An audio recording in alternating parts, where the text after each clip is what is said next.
Hi friends, ఈరోజు కొత్త కథతోటి మీ ముందుకు వస్తున్నాం.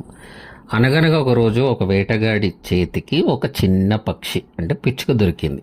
అతడు దాన్ని చంపబోతుంటే ఆ పక్షి అతనితో ఇలా అంది: అయ్యా, నువ్వు ఎన్నో పెద్ద పెద్ద మృగాల్ని జంతువుల్ని వేటాడి ఉంటావు.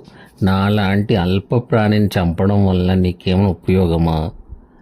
నీ పిడికిలి పట్టే అంతా కూడా లేని నన్ను చంపి తింటే నీ ఆకలి ఎలాగూ తీరదు. దయచేసి నాకు ప్రాణభిక్ష పెట్టి నన్ను వదిలివేయి అని ప్రతిమాలింది. అందుకు ప్రతిఫలంగా నేను నీకు అమూల్యమైన 3 నీతి సూక్తులు చెప్తాను.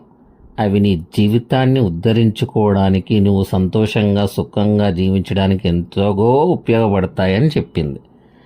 అది విన్న వేటగాడు క్షణం ఆలోచించి, నిజమే, ఈ పిచ్చికని చంపడం వల్ల ఉపయోగం లేదనుకుని, సరే వదిలివేస్తాను, ఆ నీతి సూక్తులేంటో చెప్పు అన్నాడు.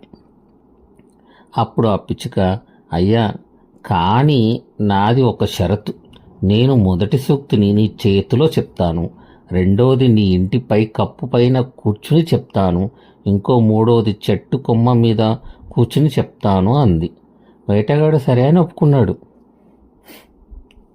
పిచ్చుక వేటగాడి చేతిలో కూర్చుని మొదటి నీతి సూక్తి ఇలా చెప్తుంది: ఎదుటి వ్యక్తి ఎవరైనా సరే, ఎంత గొప్ప మాటలు చెప్పినా సరే, నీ అనుభవానికి తారకానికి రానంత వరకు ఆ వ్యక్తిని, ఆ మాటల్ని నమ్మకూడదు అని చెప్పి వేటగాడి చేతిలో నుండి ఎగిరి వెళ్ళి ఇంటిపై కప్పుపై కూర్చుంటుంది.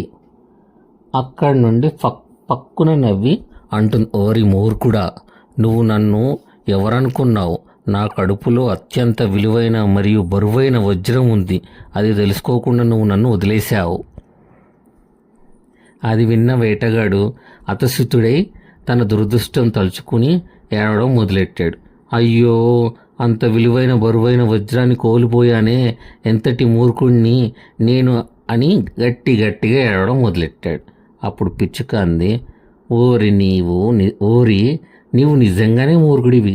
నేను ఇంతకు ముందే నీకు చెప్పాను, ఎదుటి వ్యక్తి ఎవరైనా సరే, ఎంత గొప్ప మాటలు చెప్పినా సరే, నీ అనుభవానికి తారకానికి రానంత వరకు ఆ వ్యక్తిని, ఆ మాటలు నమ్మకూడదు అని.